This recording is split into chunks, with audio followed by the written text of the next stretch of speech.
Okay, you guys, I got the Crosman 760 Pump Master. I've got two of them here. I don't have the old one, the one that's got the wooden handle and stuff from the 80s. I don't have that one anymore. But I do have the two plastic models. This was the older one here, and then this is the newer one here. And what's been done is the newer one, if you notice, the pump handle is a little bit longer. Comes out to about here. So it does give you more leverage for pumping, because these can be kind of hard to pump sometime. But they come with these 5-shot clips, and I've got so many clips I've got enough for about 120 shots. So that's one of the things I like, is it's lightweight and it comes with the clips.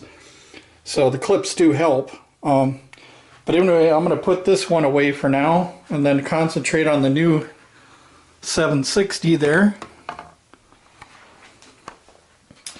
And I want to show you what I did. First of all, I broke it in by shooting quite a few hundred shots through it first to break it in. And what I did is a chrony test, just a simple chrony test, not not 10 shots per pump or anything like that, but just to give you an idea of what they're doing. I was using the beam and hollow points. These are about 7.1 to 7.2 grain. I wanted to use a light lead pellet to give you guys an example of the velocities of this thing. So if we look down here,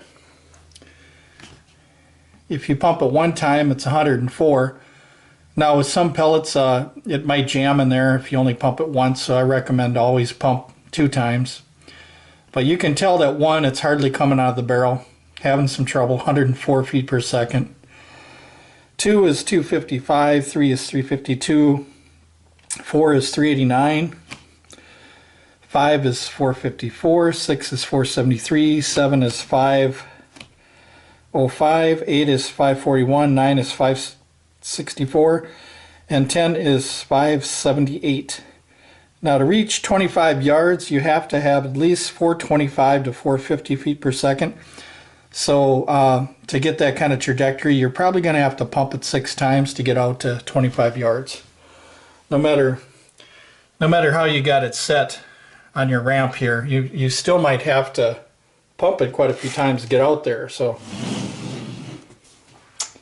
anyway, what I wanted to show you is these Sig Sauer pellets that I'm using. These are about 7.4 grain when I measured 10 of them at a time, and then divided by 10. 7.4 grain is what I came up with.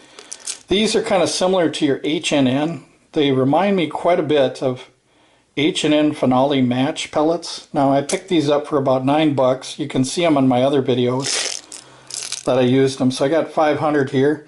So what I did with this rifle is I decided to just do factory sights first and shoot at 15 yards bench rested, and then put a scope on and kind of see what I could do with 10 shots.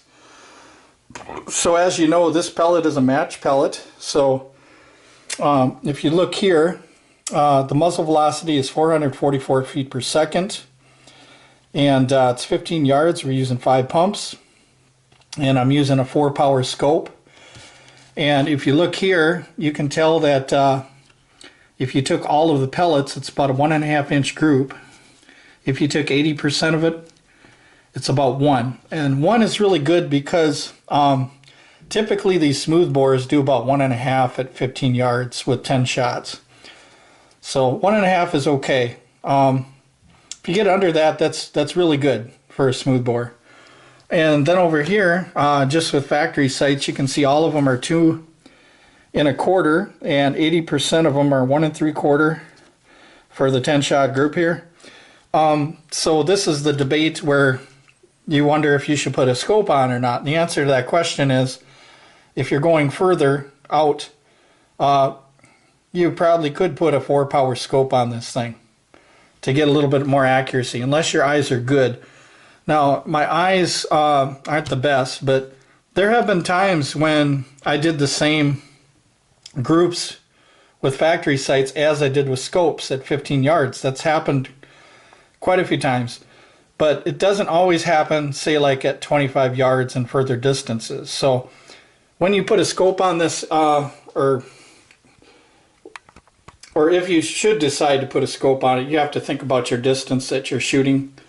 Factory sights are not bad for shooting and stuff, but the thing is your windage and everything else like that. Sometimes it's nice for this rifle to have a scope on it. Just a 4-power scope is all you need. Since the accuracy is going to be limited, a 4-power scope is proper for this rifle. Putting on a higher powered scope doesn't always mean better accuracy sometimes, because when I was holding that bench rest with the 4-power scope here, I had the crosshairs right within the L and they were not moving at all. And I also tried other higher power scopes, and believe it or not, sometimes you don't get more accuracy with higher powered scopes. To a point, at longer distances you might need that extra magnification, but you can still get accuracy on a 4-power scope if you put the crosshairs in the right spot and you're not moving around a lot. So you don't always necessarily need this real high powered magnification or anything like that, because this is not for precision shooting. So you're not going to need a 12 or a 16 or a 24 power scope for this. This is just your typical plinking cans and stuff like that. And based off the data that we have here at 15 yards, I found out that out in my yard, which is, I got 40 yards that I could actually shoot at, whenever you have 15 yards and you have, say, like a 1.5 inch group for 10 shots, typically when you double that, when you go out to 30 yards, that 1.5 inch group turns into 3 inch groups at 30 yards. So if we look at 3 inch groups at 30 yards, you could tell that, like this can for instance, the soup can is about 3 inches wide. So what do I mean by all this? Well, you can kill these cans at 30 yards, and yes, you could even go out further. But the accuracy range of this rifle at 30 yards would be something like this, ideally, for plinking and having fun and stuff like that. So I just thought I'd show this video to you, and make sure you look at a lot of the other videos, because sometimes I don't cover everything in videos on a particular rifle. I do it like in sections and different videos, so you might have to look up quite a few videos to find all the stuff that I talk about with the rifle. So because I keep doing videos on the same rifle over and over again, like the Daisy 880, but trying to have new content each time so that you guys know